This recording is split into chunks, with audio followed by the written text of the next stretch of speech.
Chapter 11. Peter Rabbit Gets a Fright. Peter Rabbit sat in his favorite place in the middle of the dear old briar patch, trying to decide which way he would go on his travels that night. The night before, he had had a narrow escape from old Granny Fox over in the Green Forest. There was nothing to eat around the Smiling Pool, and no one to talk to there any more, and you know that Peter must either eat or ask questions in order to be perfectly happy. No, the Smiling Pool was too dull a place to interest Peter on such a beautiful moonlight night. And Peter had no mind to try his legs against those of old Granny Fox again in the Green Forest.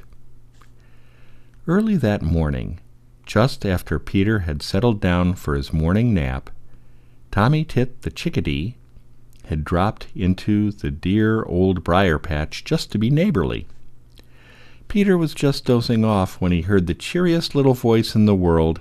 It was saying, "Dee-dee, chickadee, I see you. Can you see me?" Peter began to smile even before he could get his eyes open and look up. There, right over his head, was Tommy Tit, hanging head down from a nodding old bramble.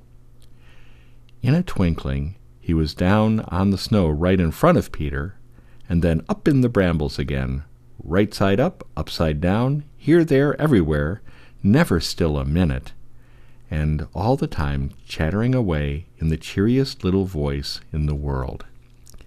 "Dee-dee, chickadee, I'm as happy as can be. Find it much the better way to be happy all the day. Dee-dee, chickadee, everybody's good to me." "Hello, Tommy," said Peter Rabbit. "Where do you come from?" "From Farmer Brown's new orchard up on the hill. It's a fine orchard, Peter Rabbit, a fine orchard. I go there every morning for my breakfast. If the winter lasts long enough, I'll have all the trees cleaned up for Farmer Brown." Peter looked puzzled. "What do you mean?" he asked. "Just what I say," replied Tommy Tit, almost turning a somersault in the air. "There's a million eggs of insects on those young peach trees, but I'm clearing them all off as fast as I can. They're mighty fine eating, Peter Rabbit, mighty fine eating." And with that, Tommy Tit had said good-bye and flitted away. Peter was thinking of that young orchard now, as he sat in the moonlight trying to make up his mind where to go. He thought of those young peach trees, and it made his mouth water. It was a long way up to the orchard on the hill, a very long way, and Peter was wondering if it was really safe to go. He had just about made up his mind to try it, for Peter is very, very fond of the bark of young peach trees, when thump! Something dropped out of the sky at his very feet.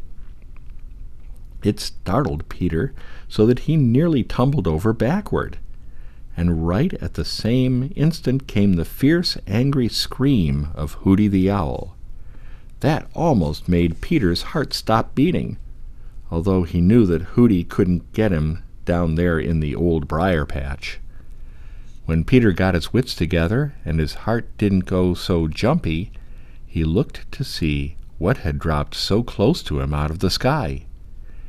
His big eyes grew bigger than ever, and he rubbed them to make quite sure that he really saw what he thought he saw. Yes, there was no doubt about it. There at his feet lay Danny Meadow Mouse.